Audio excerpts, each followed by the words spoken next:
Hey guys, welcome back to my channel. I got 3 new birds, as you see here. I got a lovebird, got 2 lovebirds, and 1 parakeet.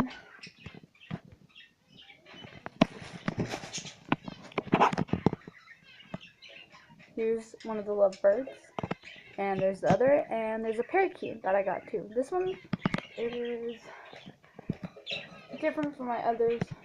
They have different colors. They're friends and all. They've been sitting by each other and nice to each other. So I think I should just keep them all 3 in one cage, because I haven't seen them like bite each other or whatever.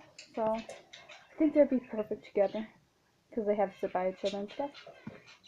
Right now they're just like sitting and like crawling around. Anyways, yeah. 2 lovebirds and 1 parakeet. Okay, bye.